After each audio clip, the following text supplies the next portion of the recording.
Tu m'avais dit je pouvais compter sur toi, tu me l'as toujours démontré. Tu n'as pas regardé à mes défauts, non. Tu m'as aimé le premier, malgré que je t'ai tourné le dos.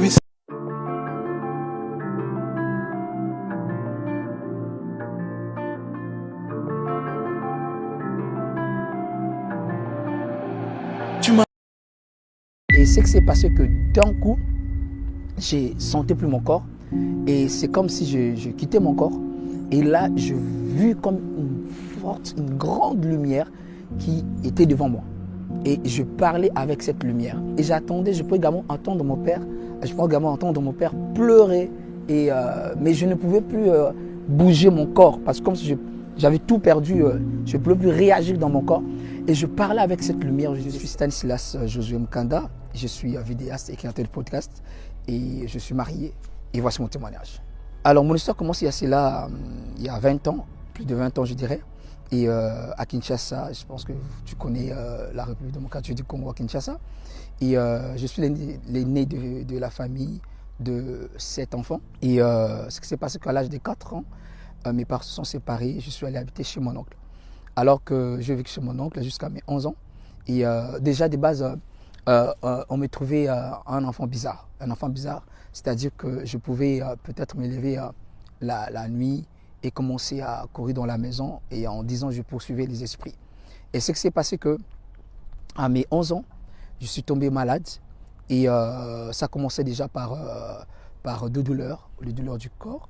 J'avais mal aux genoux, je n'arrivais pas à marcher et on allait à l'hôpital pour faire des examens, on a tout fait et mais ils n'ont rien trouvé. Ce qui s'est passé que mon corps commençait à gonfler et j'avais tellement de douleurs que même si on touchait mes cheveux, j'avais tellement mal partout dans mon corps.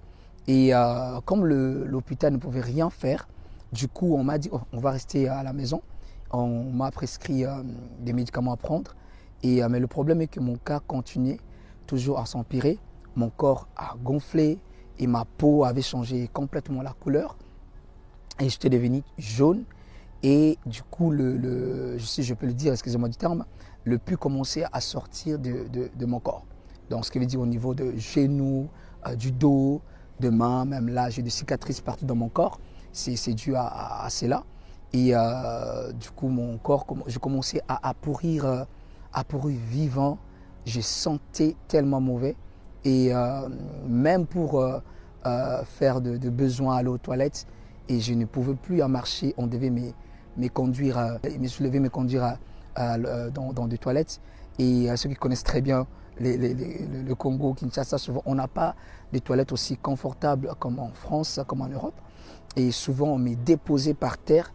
Je faisais mes besoins sur moi, en fait, sur moi. Et voilà, j'ai rampé sur mes excréments, si je peux dire comme ça, mes excréments, pardon. Alors que j'étais là, à la maison, chez mon oncle, toujours chez mon oncle, parce que comme l'hôpital ne pouvait rien faire, on attendait tout simplement la fin de mes jours, et qu'on en finisse. Et ce qui s'est passé, je me rappelle un jour, toujours dans cet état qui s'empirait, et j'étais là, et je commençais à réfléchir en fait à ma vie. Et j'étais bien évidemment enfant, mais je réfléchissais, j'avais 11 ans, mes 11 ans, je partais dans mes 12 ans, je réfléchissais à ma vie de mes seigneurs, qu'est-ce que je vais devenir en fait dans cet état. Et vu que les hommes disent que c'est la fin, il n'y a plus rien à faire, alors que les hommes parlaient, que disaient qu'il va mourir, et au fond de moi, je savais que je n'allais pas mourir. Alors je disais aux gens, non, je ne mourrai pas, moi je vais vivre et je vais servir le Seigneur. Et à savoir, une anecdote, je disais que quand on était enfant, d'ailleurs, on nous demandait qu'est-ce que tu veux devenir plus tard. Moi, je disais toujours que moi, je vais être pasteur, je vais être un homme de Dieu, je vais servir Dieu. Et ces paroles depuis l'enfance, je les disais alors que j'étais dans un état compliqué. Si tu me regardais, tu allais des larmes. Toutes les personnes qui venaient me rendre visite à la maison, la personne ne supportait pas. Déjà, la personne ne pouvait pas même entrer là où j'étais parce que ça sentait la pourriture, ça sentait tellement mauvais. Et moi, je disais toujours, je ne vais pas mourir, je vais vivre. Et un jour, je vois une vision, je vois le Seigneur, je vois une main du Seigneur venir et me sortir comme dans un trou noir.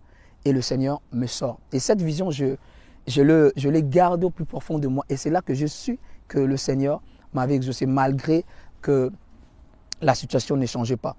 Alors, pour retourner encore un peu en arrière, quand je suis allé vivre chez mon oncle, et mon père me rendait souvent la visite. Et c'est que c'est parce qu'il était allé au Congo-Brazza. Et quand j'étais malade, et on l'avait écrit, on avait envoyé une lettre que j'étais malade, et par la femme de mon oncle. Mais il n'était pas vraiment au courant de la condition et de la situation, que la situation était tellement grave. Et un jour, il ne savait pas lui-même, il a dit qu'il sentait au fond de lui qu'il devait revenir à Kinshasa pour me rendre visite. Il était au travail, quelque chose le dérangeait. Il dit, je dois retourner à Kinshasa pour aller voir mon fils. Et quand il est retourné à Kinshasa, il arrive à la maison, il me trouve par terre, je sentais et je pleurais d'ailleurs. Et à ces jours-là, c'était pour moi, pour les hommes, c'était la fin.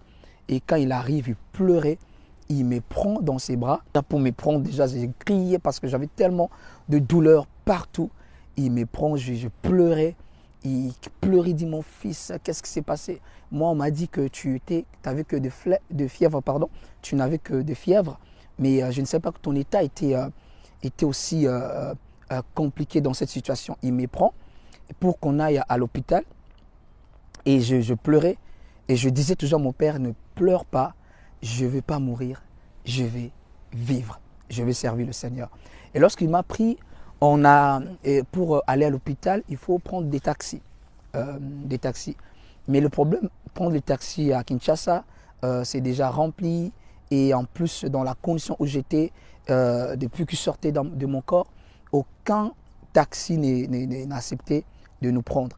Et mon père était là en criant, en pleurant, en fait, aidez-moi. Mais personne ne pouvait, les chauffeurs refusaient de nous prendre, de nous laisser entrer dans leur voiture.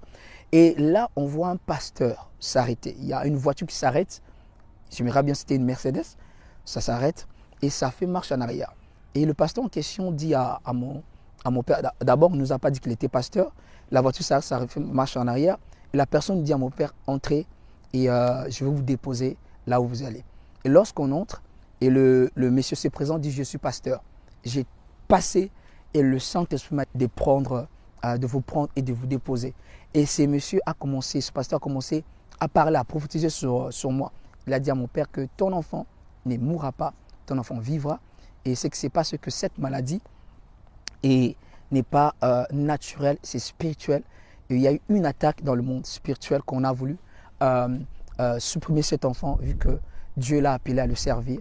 Et le diable veut en finir en fait. Et également, pour une petite histoire de ma naissance, en fait, lorsque mon père a épousé ma maman ne couchait pas, en gros. Bon, déjà, ma maman avait eu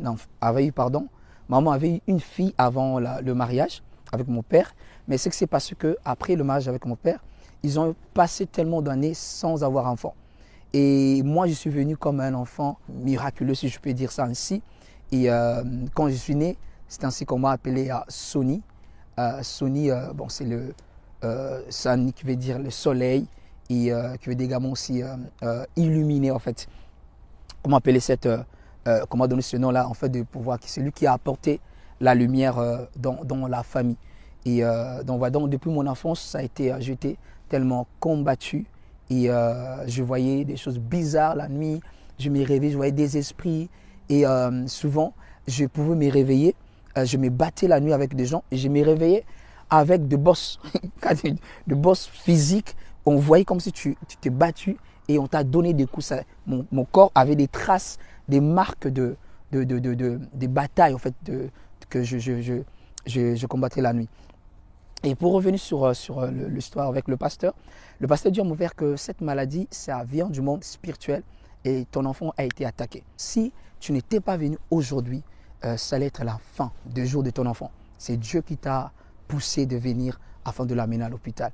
Et il a dit, je vais prier pour toi, mais avant que tu puisses d'abord aller à l'hôpital, il faut que je vous dépose d'abord dans une église. Et là, on priera pour l'enfant. Parce que si tu l'amènes directement à l'hôpital, et là, il y a aussi l'ennemi a planifié un plan de pouvoir l'attaquer directement. Il faut d'abord qu'on prie pour lui et que Dieu puisse le protéger. Et le pasteur a prié pour nous. Il nous a déposés dans une église qui était pas loin de l'hôpital où j'allais être interné. Et on a prié pour nous, il nous a pris et nous a déposés jusqu'à l'hôpital. Et lorsqu'on arrive à l'hôpital, et ceux qui connaissent bien le Congo, les hôpitaux n'ont pas je dirais, le mode opératoire comme ici en Europe. Là-bas, quand tu arrives, il faut d'abord payer. Tu dois d'abord payer pour qu'on puisse prendre soin de toi. Et c'est que c'est parce que mon père n'avait rien sur place. Et on m'a pris, on m'a mené, on m'a déposé dans la salle d'urgence et on m'a laissé comme ça. Et là, c'est là que je commence à sentir que je commençais à partir en fait. Je commençais à mourir. Et mon père pleurait, qu'est-ce que je dois faire? Il criait, mon fils, mon fils. Et moi, je continue toujours à répéter à mon père, je ne vais pas mourir, je vais vivre. Et c'est que c'est passé que d'un coup, j'ai senti plus mon corps. Et c'est comme si je quittais mon corps. Et là, je vis comme une grande lumière qui était devant moi. Et je parlais avec cette lumière. Et je savais, bien évidemment, j'étais enfant, personne ne m'avait enseigné que c'était le Seigneur Jésus, mais je savais que c'était le Seigneur, cette lumière. Alors que je parlais avec cette lumière, et j'attendais, je pouvais également entendre mon père pleurer, mais je ne pouvais plus bouger mon corps, parce que comme si j'avais tout perdu, je ne pouvais plus réagir dans mon corps. Et je parlais avec cette lumière, je disais, Seigneur, je ne vais pas mourir, je vais vivre. Et la lumière m'a parlé, m'a dit cette chose, tu ne mourras pas, tu vivras. Et tu seras pour moi un signe et un témoignage pour le peuple. Et je t'utiliserai afin de pouvoir parler à mon peuple, guérir mon peuple. Et là où je montrerai également que je suis bien le Seigneur et j'existe en fait. Et après cela, je ne sais pas ce qui s'est passé. Je me suis réveillé le lendemain avec des bandes partout dans mon corps, mains, genoux, corps, épaules, dos. Et je me suis réveillé parce que ce qui s'est passé, ils m'ont fait des opérations et je subis plus de 14 opérations pour vider des pus qui étaient à l'intérieur de moi.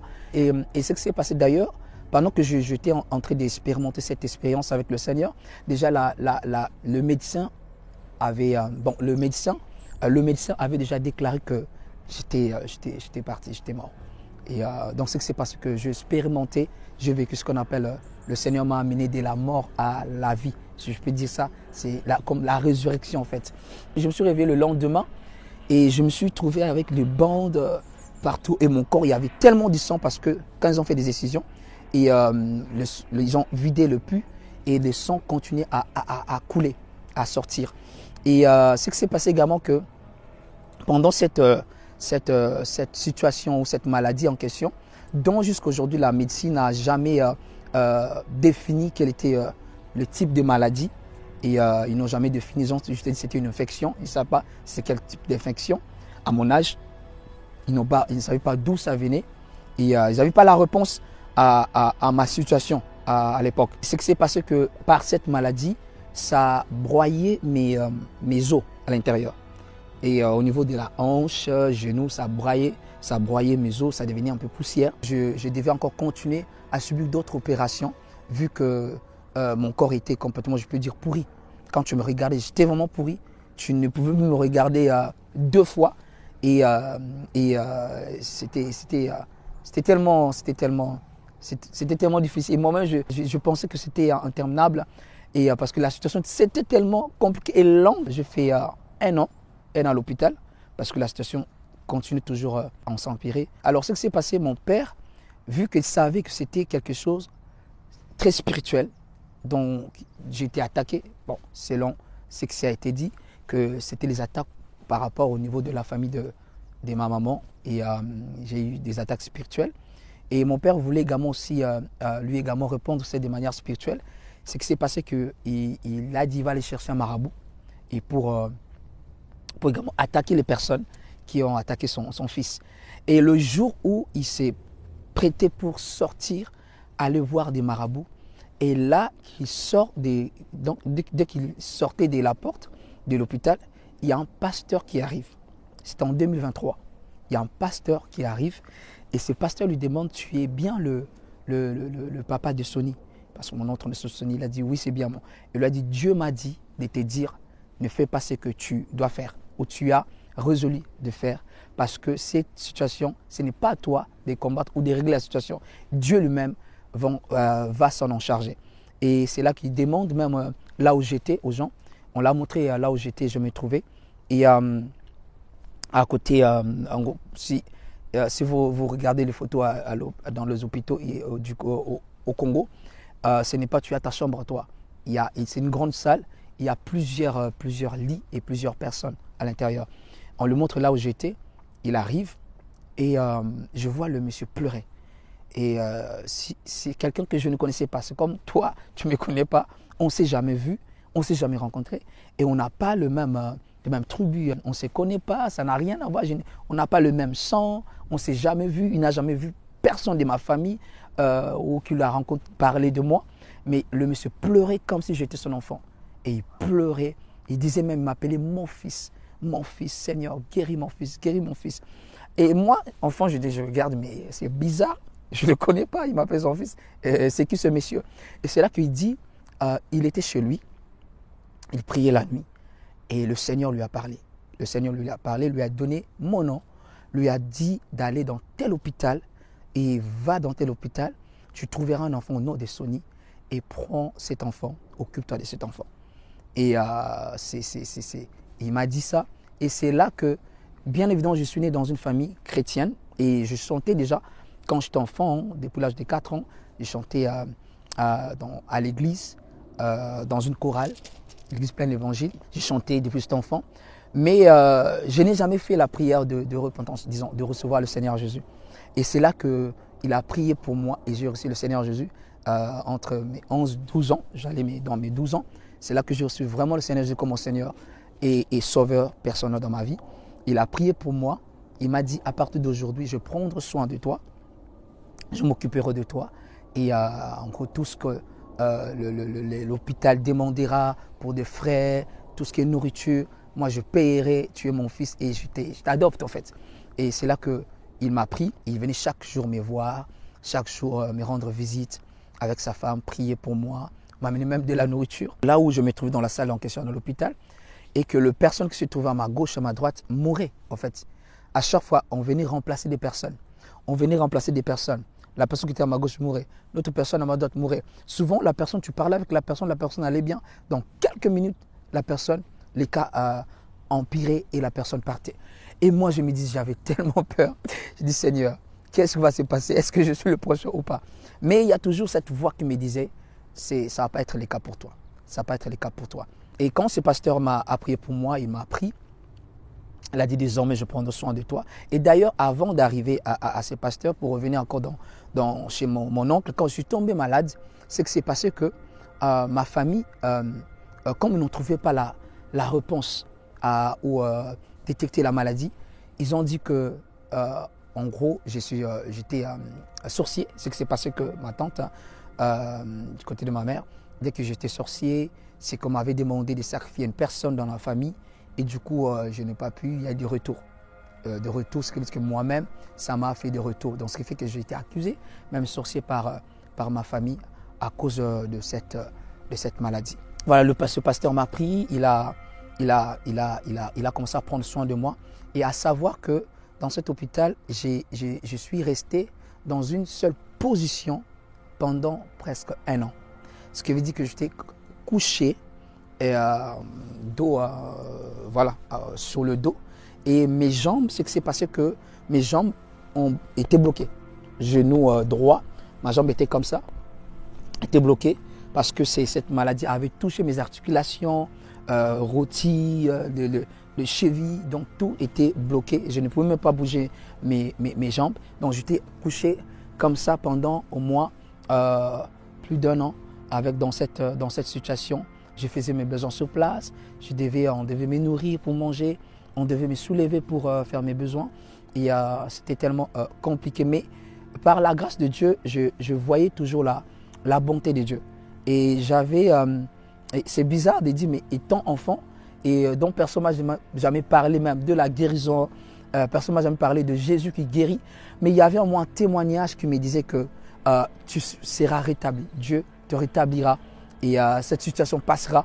Et c'est ce témoignage moi qui m'accompagnait durant ces moments compliqués. D'ailleurs, je voyais même la nuit les attaques physiques, des esprits qui venaient m'attaquer, réclamer, même quand j'étais à l'hôpital. Et bon, je ne voulais pas le dire, parce que quand je disais de ces choses, on me voyait comme, on me traitait déjà comme un enfant bizarre.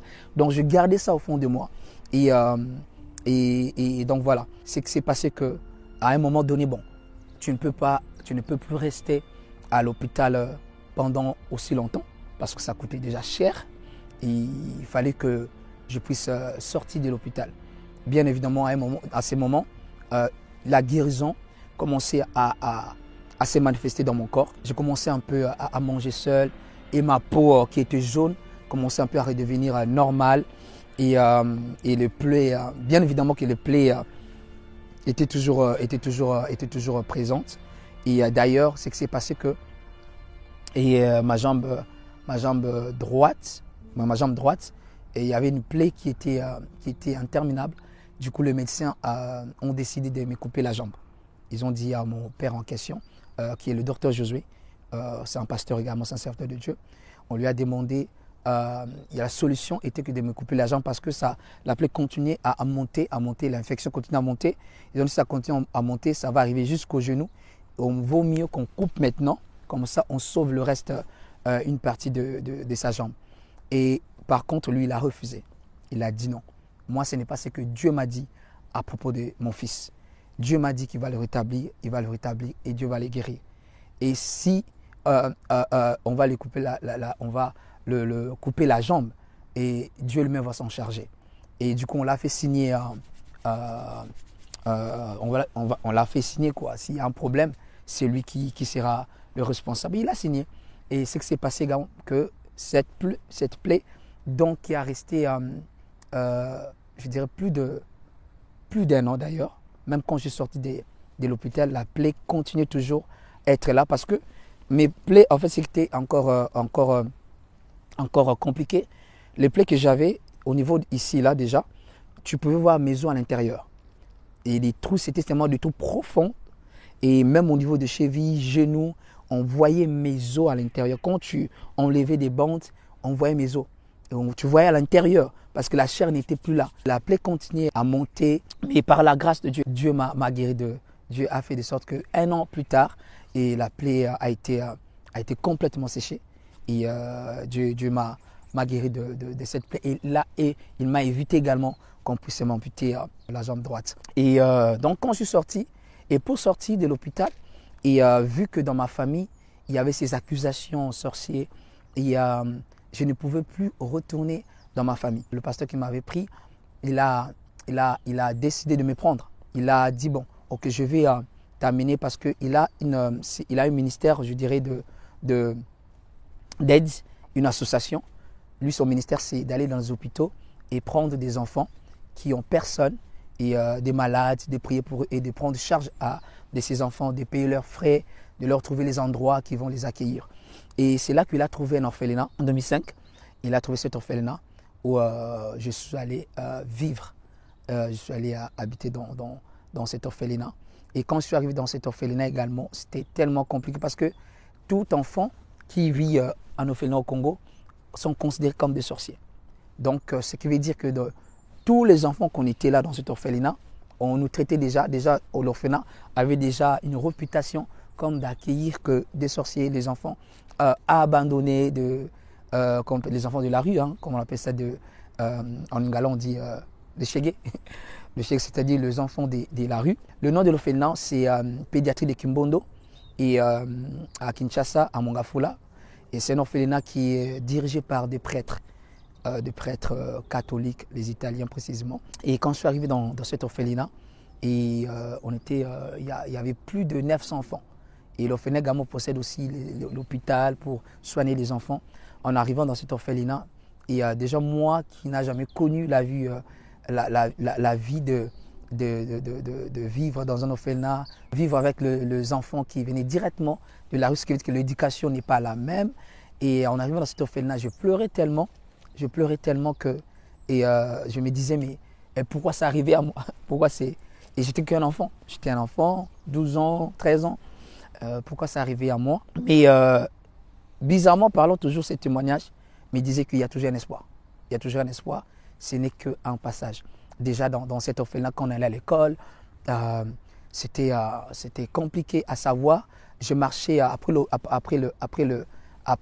la sortie de l'hôpital, je ne pouvais plus marcher normalement parce que mes membres étaient atteints, ma main. Aujourd'hui, même quand j'ouvre la main, c'est comme ça parce qu'on m'a coupé les nerfs, donc je ne peux plus ouvrir ma main. Et le genou, on m'avait enlevé la rotule, je ne pouvais plus bouger mon genou, mes articulations étaient bloquées. Cela demandait des interventions, mais qui étaient tellement coûteuses, très chères qu'au pays, on ne pouvait pas le faire. Et donc, ce qui fait que je marchais avec des béquilles. Et à savoir, un jour même que déjà, les enfants là-bas, au pays, ce n'est pas comme ici. Même, je dirais, je ne sais pas si ça passe ainsi. Au pays, quand on voit une personne marcher avec des béquilles, j'avais des béquilles en bois, en plus. En bois, on te voit bizarre, t'es encore bizarre. On va directement penser, soit tu es sorcier, soit on va te donner des clichés qui n'ont rien à voir avec ce que toi tu es réellement. Donc ce qui s'est passé souvent, même je me rappelle un jour, j'ai appelé mon papa Jésus qui m'avait pris en pleurant parce que les enfants me jetaient du sable dessus en m'insultant sorcier. On s'est moqué de moi, on s'est moqué de mon corps, on s'est moqué du fait comment je marchais parce que mes jambes étaient pliées comme ça et la maladie avait même déformé mon corps parce que ma hanche était penchée et mes jambes étaient pliées et on s'est moqué de moi. Je pleurais et je l'ai appelé et il est même venu là pour me parler. Et en arrivant dans cet orphelinat, dont je vécu, je continuais toujours à être suivi, à être soigné parce qu'il y avait encore des plaies sur mon corps qui demandaient des soins. Et je me rappelle même que quand on me faisait même des pansements, c'était tellement, on devait introduire, ceux qui sont dans la médecine, je ne sais pas si ça s'est dit, on appelle ça des mèches. En gros, on devait introduire des compresses, on devait introduire à l'intérieur pour sortir de l'autre côté parce qu'il y avait tellement la chair à l'intérieur était pourrie, on devait faire sortir tout et on me le faisait sans anesthésie. Et souvent, je pouvais pleurer avec toutes mes larmes, mais même à un moment, la douleur, tu pleures, que des larmes ne sortent plus. Tu as tout vidé les larmes de ton corps, ça ne sort plus. C'était ça mon quotidien en fait. Mon quotidien, c'était ça. Chaque jour, je devais subir ces soins et chaque jour également aussi, je devais prendre des somnifères pour dormir. Parce que je ne pouvais pas dormir. J'avais tellement de douleur que dormir, c'était compliqué. Je devais vivre comme ça. Pendant des années, j'ai vécu ainsi dans cette condition. Et quand tu allais à l'école également, à l'école, personne ne voulait te parler. Personne ne voulait s'asseoir à côté de toi. Souvent même, les gens fouillaient là où j'ai m'asseyais à l'école en me traitant des sorciers, vu également qu'on était dans cet orphelinat. Et quand on allait à l'école tous, on disait nous sommes des sorciers. Souvent, on a connu même l'humiliation. Je me rappelle un jour, à l'école, le directeur de l'école nous a fait sortir dehors devant tous les enfants à l'école, dans cet orphelinat. Et il a commencé à nous insulter, à nous traiter de sorciers devant tous les enfants de l'école, à nous traiter de sorciers, des enfants sorciers. Et c'était ça notre quotidien, la honte, les injures. Mais par la grâce de Dieu, je pense que le Seigneur qui m'a accordé cette grâce, j'ai toujours été une personne souriante, une personne joyeuse. Et je pense que c'est ce qui m'a préservé également à ne pas me laisser influencer par les dires des gens, à ne pas laisser ces blessures-là du cœur affecter mon corps. Déjà, mon corps était déjà malade. J'ai fait 10 ans dans cette maladie et comme la solution ne se trouvait pas, le médecin m'a dit ils avaient dit même que je devais vivre avec cette maladie et je devais continuer également à prendre des médicaments, des antidouleurs, des somnifères. Et donc, il n'y avait pas la solution pour cette maladie en question. Et donc, quand la décision a été prise pour que je puisse aller en Italie pour subir les opérations, et ça s'est fait de manière rapide, hein, ce qui s'est passé que, par la grâce de Dieu, bien évidemment, je suis parti en Italie pour les opérations. Et c'est là que j'ai été opéré, premièrement au niveau de la hanche, qu'on m'a construit la hanche, et on m'a mis une prothèse et construction du fémur. Et il m'a construit à l'intérieur pour que je puisse arriver à faire des mouvements. Et au niveau de la jambe droite, on m'a mis un fer tout au long de la jambe, à l'intérieur, pour pouvoir tenir le genou, vu qu'au Congo, quand on m'a opéré, on m'avait enlevé la rotule. Donc, quand tu n'as plus de rotule, tu ne peux plus bouger ta jambe. Et normalement, on devait mettre une prothèse, mais comme les opérations de genoux, c'est un peu complexe et souvent c'est compliqué, souvent ça peut être affecté. Donc, si ça s'affecte, on doit couper la jambe. Donc, on a décidé de me mettre un fer pour soutenir ma jambe, tenir ma jambe droite. Et c'est ainsi que je ne peux pas plier ma jambe à cause de ces fers qui est à l'intérieur de moi. Et en arrivant en Italie, j'ai subi plus de 5 interventions en dehors de plus de 14 opérations que j'ai subies au Congo. 5 opérations. Et là aussi, le médecin, bien évidemment, moi je disais en Europe, au moins, on va trouver l'origine, ou je dirais, quel type de maladie qu'il s'agit. Et eux aussi, en Italie, ils n'arrivaient pas à trouver si c'était quoi.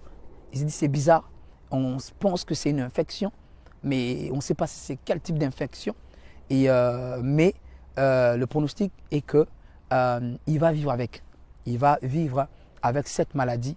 Il va falloir qu'il soit constamment suivi et au risque que ça continue encore à affecter tout son corps et à prendre des médicaments pour des antidouleurs et les médicaments contre l'infection. Et parce qu'ils n'ont pas défini que c'était quel type de maladie. Donc, ils ont dit que c'est une maladie incurable, qu'on ne peut pas guérir. Et nous, dans notre niveau, on est limité. Mais les opérations m'ont aidé au moins à trouver un peu la mobilité de mes jambes. Quand je suis arrivé en Italie, j'ai vécu dans une famille accueil. Parce que les enfants qui allaient en Italie, il y a des familles accueil, des Caucasiens qui acceptaient de prendre soin de ces enfants, de s'occuper d'eux, tout ce qui est des démarches, des rendez-vous à l'hôpital. Et toujours avec ces prêtres qui nous accompagnaient en Italie, puis lui rentrer. Et du coup, moi, comme mon cas était tellement compliqué qu'on m'a dit donner un visa de long séjour. Et c'était plus d'1 an en fait. Parce qu'ils disaient qu'ils ne savaient même pas que ça allait finir et comment ça allait être terminé. Donc, ce qui fait que je suis resté en Italie. J'ai vécu longtemps en Italie. Et j'ai subi ces opérations qui étaient vraiment complexes et compliquées. Dont j'ai fait 4 mois à l'hôpital pour la rééducation. Et puis, à un moment donné, quand j'étais opéré, l'infection en question, quand c'est revenu, et à chaque fois que ça revenait, mon corps gonflait. En gros, ce qui dit le niveau parti là où c'était opéré, ça gonflait. Il y avait encore le pus qui sortait. Et je devais encore retourner à l'hôpital pour faire le nettoyage de prothèses. Parce qu'une prothèse, dès que ça s'affecte, ou soit on change, ou soit il faut faire des nettoyages. Et ce qui fait que voilà, je suis resté en Italie. Et par la grâce de Dieu, j'ai fait également une formation dans l'office, tout ce qui était Excel, PowerPoint, et en Italie. Mais je continue toujours à être suivi à l'hôpital. Et vu que la maladie en question c'était incurable selon le médecin, et je continue à prendre ces médicaments. Et jusque-là, moi, je savais que Jésus guérit, mais je n'ai jamais entendu parler de la guérison ou de quelqu'un que Jésus a guéri de manière surnaturelle en fait. Et après ces opérations, et le médecin m'ont dit, ok, bon, vu que l'opération, ça s'est bien passé, le prothèse, c'était bien mis. Et ils m'ont dit, bon, ce qu'on va faire, il va falloir que tu retournes au Congo et on va voir comment ça va évoluer. Et puis si ça ne va pas, tu reviens en Italie. Je suis venu en Italie en 2009, j'avais 17 ans, j'entrais dans mes 18 ans. Et du coup, j'ai vécu en 2009 jusqu'en fin 2012. Et lorsque l'opération a été, bon, ça s'est bien passé, mais mon corps, j'avais toujours de douleurs, j'avais toujours du mal à dormir. Souvent même, ça arrivait que je puisse passer une semaine sans sortir de la maison ou ni bouger du lit parce que mon corps réclamait, en gros parce que je n'arrive pas à bouger. J'avais tellement de douleurs que ça revenait, tu me touches, j'ai tellement mal et mes jambes étaient bloquées, des douleurs tellement, je dis atroces, des douleurs atroces que je pouvais passer une semaine sur le lit sans quitter le lit et prendre des somnifères, des antidouleurs, que ça ne marchait même pas. À un moment même que, parce que les douleurs c'était tellement fortes qu'on me donnait la morphine. Et c'est que ça, la morphine, c'est comme la drogue. Et on me donne la morphine pour pouvoir soulager mes douleurs. Et du coup, fin 2012, presque fin 2012, on a décidé que je puisse rentrer au pays et voir comment ça va évoluer. Quand je retourne au pays, et ça allait bien, mais au niveau de la prothèse, ça allait bien, mais mon corps, il y avait toujours de douleurs, de problèmes de dormir. Et quand je retourne au pays, en 2013, je dirais septembre, c'est encore revenu. Ça a encore affecté ma hanche et la prothèse en question. Donc, il a fallu que je puisse retourner urgemment en Italie pour subir encore une autre opération. Et c'est là que je suis revenu en Italie en octobre, en 2013, octobre, là où j'ai encore subi une autre opération, nettoyage de la prothèse. Et du coup, quand je suis retourné, et étant en Italie, toujours mon père qui m'avait pris à l'hôpital, le docteur Josué, et j'étais toujours en contact avec lui, je l'ai appelé, il m'a appelé pour avoir des nouvelles, comment ça s'est passé. Un jour, début 2014, toujours j'étais en Italie, j'entends une voix audible qui me dit « Claire, va en France ». Je dis « Mais va en France, je ne connais personne en France, je n'ai pas de famille en Europe, déjà en France, en Italie, je vis chez des gens, j'ai des familles d'accueil, je ne connais personne en France et je vais aller en France comment? Et qu'est-ce que je vais aller faire en France? Et là, je me réveille, j'appelle mon père, le docteur Josué, je lui dis, papa, regarde, écoute ce que j'ai entendu. Et pour ma première fois, j'entends une voix audible de Dieu, de la voix de Dieu qui me parle et va en France. Et il me dit, ah mon fils, oui, Dieu m'a parlé également, Dieu m'a dit que tu puisses aller en France. Mais il me dit, papa, je vais aller en France, je vais aller chez qui? Je ne connais personne. C'est là qu'il me dit, non, t'inquiète pas, il y a ma soeur qui est en France, il y a mon frère et ma soeur qui sont en France et je vais les appeler et pour qu'ils puissent t'accueillir là-bas. Et je vais les appeler pour dire que je vais t'envoyer là-bas. Et à savoir que dans l'orphelinat où j'étais, on avait les éducateurs. On avait des éducateurs qui s'occupaient de nous. Il y a un de notre éducateurs avait épousé une Française. Et il est venu en France. Et il y a quelques années de cela, il habite en France. Hein. Et c'est là que je l'appelle. Je me suis dit, ah, il est en France. Je l'appelle et je dis, voilà, c'est que je viens d'entendre, je ne sais pas si c'est moi ou si ce n'est pas moi. Mais je pense que je vais venir en France. Et quand j'ai entendu cette voix, je me lève et je vais aller voir mes amis. Alors, quand je dis mes amis, c'était des personnes adultes. Hein. Moi, à l'époque, j'étais dans le 20 quelques. Mais eux, moi, j'étais dans le 22, je pense, 21, 22. Mais eux, ils étaient dans les 30 ans, 33. Je leur ai parlé, j'ai dit, mais j'ai entendu, ce sont les Italiens, j'ai entendu une voix qui me dit d'aller en France. Je ne sais pas qu'est-ce que c'est cette voix. Eux, ce sont des athées. Ce sont des personnes qui ne croient pas en Dieu. Et ils me regardent et ils me disent, bah, Sonny, puoi andare in Francia. En gros, tu peux aller en France. Oui, tu peux aller en France et nous, on va te soutenir. On va prendre en charge ton billet et on te donnera l'argent pour que tu puisses sortir d'Italie et que tu ailles en France. Si c'est ce que tu as entendu, bien évidemment, va en France. Je dis, mais ça devient sérieux en fait. Et c'est vraiment comme Abraham, Dieu lui a dit, quitte ta maison, quitte ta patrie, va dans le pays où je te montrerai et tu ne sais pas où tu vas aller. Et j'ai dit, mais je n'ai personne en France. Il dit, non, vas-y, nous on va te donner d'abord quelque chose qui va t'aider à pouvoir déjà arriver en France. Et là, comme je dis qu'il y avait mon éducateur là qui est en France, qui s'est marié, et un autre de mon éducateur qui s'occupait de moi également, était en Italie. Lui également avait épousé une Italienne et il vivait déjà en Italie. Et c'est là que je me suis débrouillé à trouver, leur numéro. Je les ai contactés et c'est là que je leur ai fait part de ça.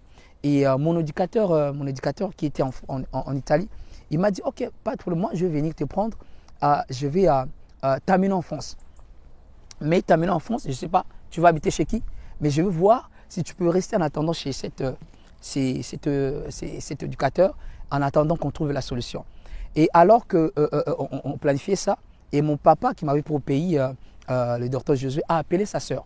Dès qu'il appelle sa sœur, et il a dit qu'il y a un de mes fils que je vais envoyer là-bas. Et eux, ils ont dit à mon père, oh, nous également, en gros, c'est comme si Dieu, ils ont dit à mon papa que, oui, mais Dieu nous a parlé d'ailleurs qu'il va envoyer quelqu'un ici. Dieu nous a parlé, il enverra une personne ici chez nous. Et en gros, oui, nous, on est prêt à l'accueillir, en fait, à l'accepter. Et c'est ainsi que j'ai quitté l'Italie en mars et en arrivant en France. Et ce qui est vraiment formidable, on voit la bonté de Dieu, l'amour de Dieu, alors que je ne connaissais personne, alors que je n'ai pas de famille en Europe, mais Dieu a fait de sorte que je n'ai plus seulement que de rien. Ce qui veut dire que je n'ai jamais dormi dehors. Et Dieu, je dirais, Dieu avait planifié comme c'est un plan que Dieu avait préparé bien avant que ça soit ainsi en fait.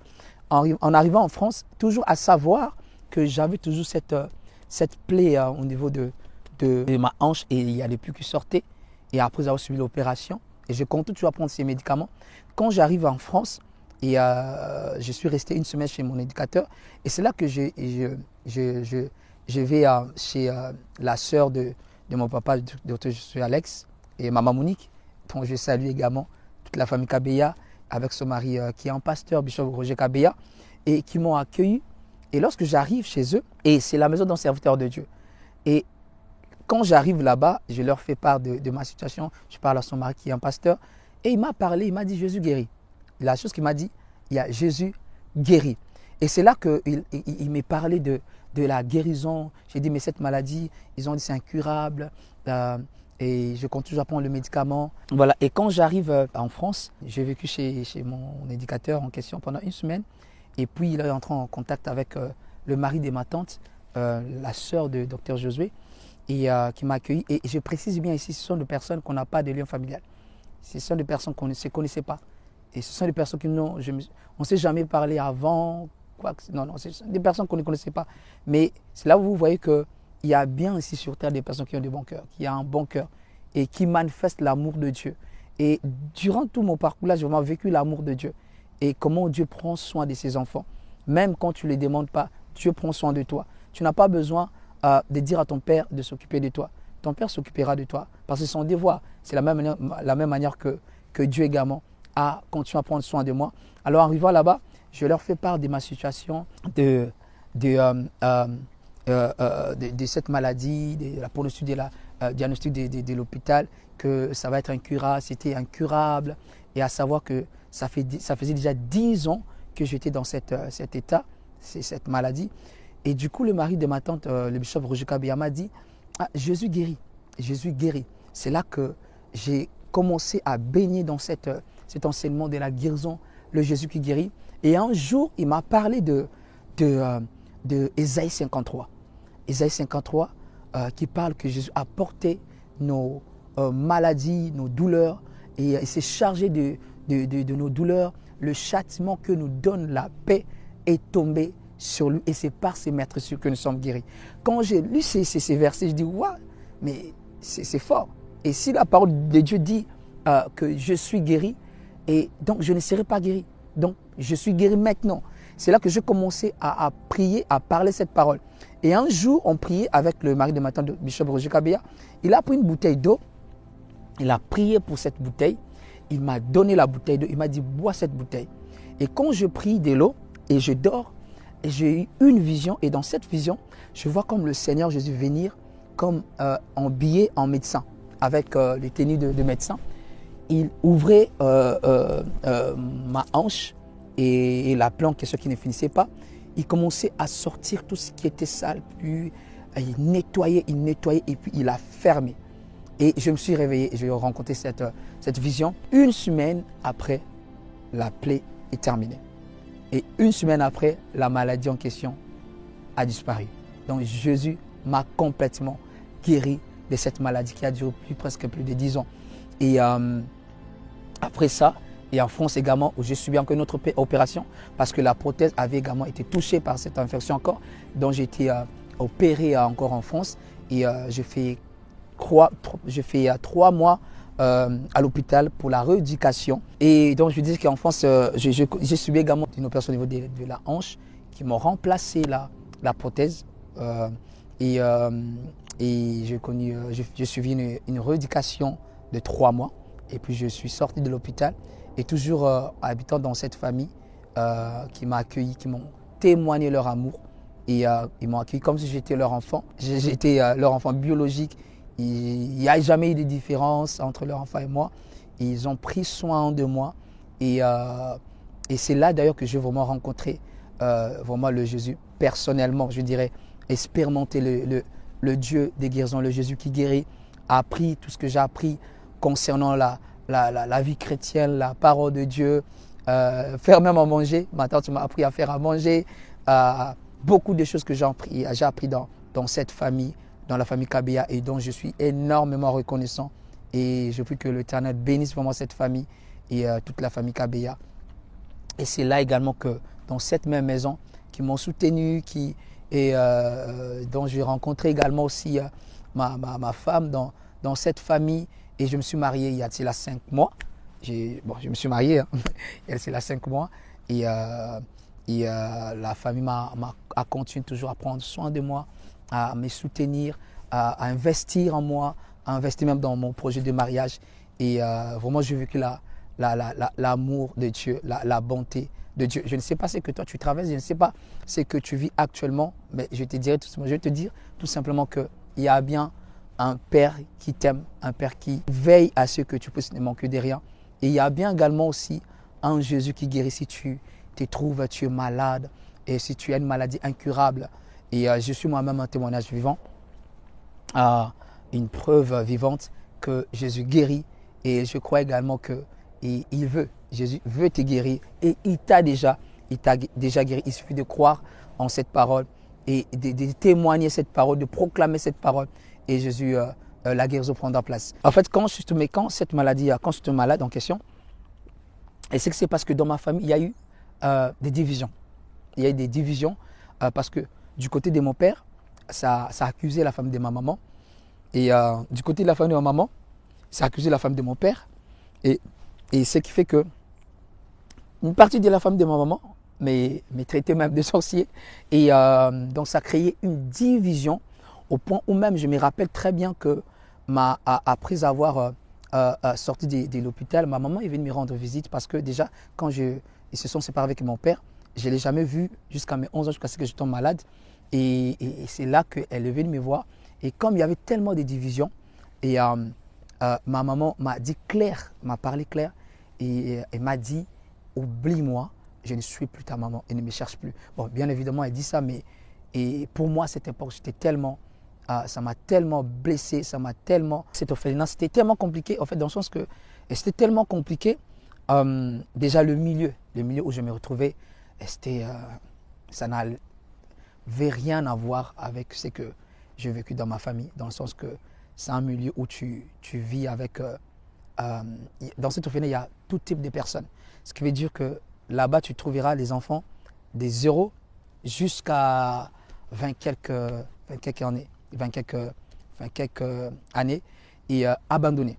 Donc, tout type de personnes, quand tout type de personnes, des enfants qui sont atteints des maladies mentales et des personnes qui ont des malformations du corps.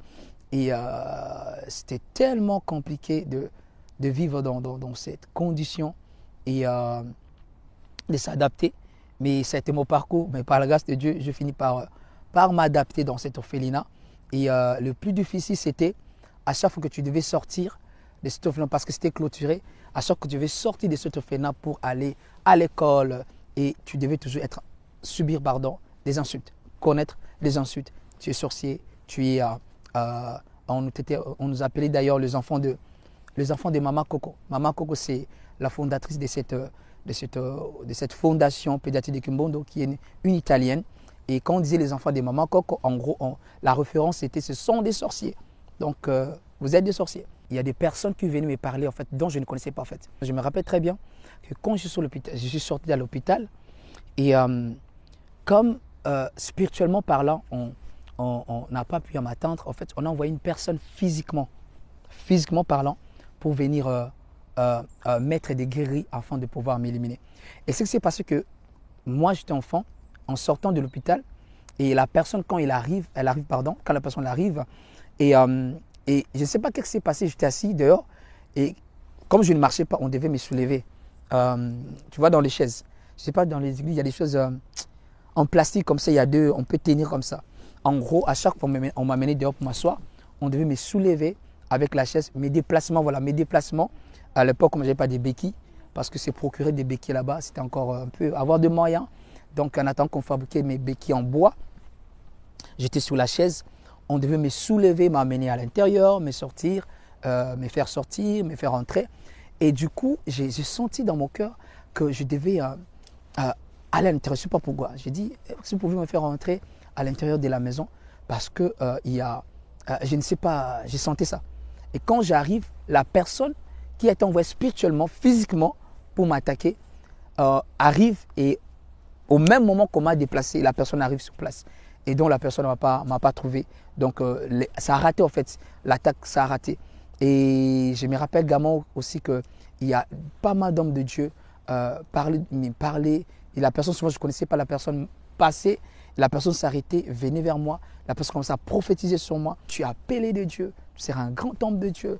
Dieu t'utilisera puissamment dans le domaine de la guérison. Dieu fera de toi un témoignage vivant. Et les gens parlaient de moi, Dieu t'amènera loin, tu ne mourras pas. Tellement de témoignages comme ça, de prophéties comme ça, je recevais. Et donc aujourd'hui, je suis d'ailleurs en train de vivre l'accomplissement de toutes ces paroles prophétiques. Et à savoir que je suis pasteur, j'étais consacré il y a de cela presque 2 ans. Et ça, c'est l'une des prophéties qui se réalise et que Dieu m'a appelé depuis que j'étais enfant. Donc voilà. Comment rencontrer le Seigneur Jésus? Déjà, il faut savoir que Jésus dit, dans l'Apocalypse, il dit que je me tiens devant la porte et je frappe. C'est lui qui attendra ma voix et ouvre, j'entrerai et je dînerai avec cette personne. Je pense que la rencontre avec Jésus, Dieu se manifeste au quotidien. En gros, il y a l'empreinte de Dieu dans notre vie quotidienne. Souvent, on ne se rend pas compte, comme ça a été mon état, mon cas. Et bien évidemment, je connaissais Jésus, je suis né dans une famille chrétienne, mais cela ne fait pas de moi chrétien. Et j'ai dû rencontrer Jésus personnellement, mais je me rends compte que dans mon parcours, il y avait toujours l'empreinte de Dieu dans tout ce que j'ai vécu. Je pourrais dire à l'époque, ce que je vivais, c'était tellement compliqué, c'était difficile à mon âge, enfant, insulté, sorcier, abandonné par sa famille, vécu dans un orphelinat, connu les insultes, l'humiliation, la honte, et avec la maladie incurable en question de douleur par-ci par-là. Mais j'ai toujours vu Dieu prendre soin de moi. Exemple, comme j'ai dit, il y a ce pasteur qui est venu me prendre à l'hôpital. Pour moi, c'était déjà la rencontre avec Jésus-Christ. Et quand je rassemble tout ça, c'est là que je dis, Jésus a toujours été là, mais je n'étais pas toujours conscient. Rappelez-vous que lorsque Jacob a posé la pierre à Bethel, et lorsqu'il a eu la vision des anges qui montaient et descendent, il avait dit qu'il va se réveiller, il va se dire que mais Dieu était toujours là, mais moi je ne savais pas. Donc, dans tout ce que tu vis, examine et tu verras que Jésus a toujours été là. Et cette rencontre personnelle, c'est à toi maintenant d'aller. Parce que je dirais que Jésus ne va pas vers nous, mais Jésus est déjà là. Il se tient devant la porte. Maintenant, c'est à toi de rassembler tout ce que tu as comme élément, ton parcours, de voir, je vis cette situation, mais Jésus m'a toujours soutenu. Dieu a toujours fait que je ne puisse manquer de rien. Dieu a toujours fait que, d'ailleurs, le fait même d'être en vie, tu es là. Bien évidemment, tu manques de choses, mais le fait d'être là, il y a un espoir. Ça montre que Dieu a un projet pour toi. Dieu a un avenir pour toi qui est de peine ou pas de malheur. Donc, ta rencontre personnelle avec Dieu, c'est à toi maintenant de commencer à aller vers Dieu, de faire des recherches. Et si tu n'as jamais entendu parler de Jésus, fais des recherches sur cet Jésus. écoute des prédications, lis ta Bible, prie d'ailleurs, même des simples prières quand ça semble être rien. Tout simplement, Seigneur Jésus, j'aimerais te rencontrer. Si réellement tu existes, Seigneur, j'aimerais que tu me visites. Et crois-moi, Jésus va le faire. Je ne sais pas comment il va trouver. Et Dieu, c'est que Dieu, s'il y a bien quelque chose que Dieu fait bien, Dieu se débrouille toujours à faire les choses bien. Dieu se débrouille toujours à trouver un moyen canal pour te visiter. Et de la même manière que Dieu est passé par mon papa Alex Kamama, par cet orphelinat, bien que la situation était complexe, je me dis de l'orphelinat, Dieu est passé par là. Oui, pour moi, Dieu est passé par là. Mon chemin, mon parcours en Italie, par la famille Kabeya et par des personnes que Dieu a rencontrées dans mon parcours, Dieu a toujours passé par là pour me parler, pour me témoigner son amour. Donc, crois déjà que Dieu a un plan pour toi, un plan de paix et non pas de malheur. Et aussi, fais des prières simples. Tu n'as pas besoin d'être un pasteur, d'être un archibishop. Il suffit de faire des prières simples. Seigneur, parle-moi, j'aimerais te rencontrer. Et je prie d'ailleurs pour toi, si tu n'as pas rencontré le Seigneur Jésus, que Jésus-Christ puisse se révéler à toi de la même manière s'est révélé à moi. Et si toi, tu as déjà rencontré le Seigneur Jésus-Christ, mais tu veux apprendre à le connaître, je prie que Dieu te accorde la grâce à connaître le Seigneur Jésus-Christ dans ta vie et que tu puisses expérimenter sa puissance des guérisons, sa puissance des restaurations. Et si tu es malade ou si tu as été diagnostiqué d'une maladie incurable, ou si vous avez tout fait et vous n'avez obtenu aucune solution, la bonne nouvelle est que Jésus guérit. Et le même Jésus que j'ai expérimenté, qui m'a guéri complètement d'une maladie incurable, qui a pris soin de moi. Alors je vais te prier pour toi, là où tu es. Je prie que le Seigneur Jésus puisse étendre sa main et qu'il t'accorde sa grâce. Père, dans le nom puissant de Jésus, je prie pour une personne qui est malade ici, pour une personne qui souffre de douleur, pour une personne qui souffre de maladies chroniques, de cancer, de sida, de diabète. Je prie au nom de Jésus-Christ, qui est la puissance de ta guérison, Seigneur, puisse visiter cette personne. Après avoir visionné, Seigneur, ce témoignage, que cette personne revienne également, soit aussi la prochaine personne à témoigner que Jésus guérit. Alors, Père, le médecin ont déterminé, on dit des diagnostics, on dit des pronostics que cette personne, sa maladie ne sera jamais guérie, ne sera jamais curable, pardon Seigneur. Je prie au nom de Jésus-Christ que la donne soit changée, que ta grâce, Père éternel, puisse visiter cette personne. Je parle la guérison dans le nom de Jésus, de la tête à la plante de pied de cette personne, et que l'ange de guérison puisse faire son entrée dans sa maison et rétablir cette personne dans le nom puissant de Jésus-Christ. Amen. Donc voilà, c'était mon témoignage. Bon, on n'a pas eu vraiment les temps, parce que si je me mets à rencontrer chaque détail ici, ça va prendre des livres à écrire mon témoignage. On a voulu se faire un résumé de mon témoignage. J'espère que ça t'a béni par ce témoignage et que je crois que Dieu va parler à quelqu'un, Dieu va toucher quelqu'un. Et donc, je vous dis à bientôt.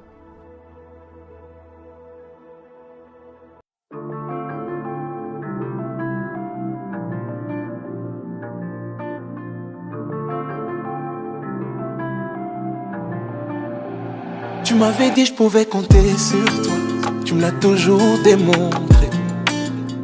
Tu n'as pas regardé à mes défauts, non. Tu m'as aimé le premier, malgré que je t'ai tourné le dos.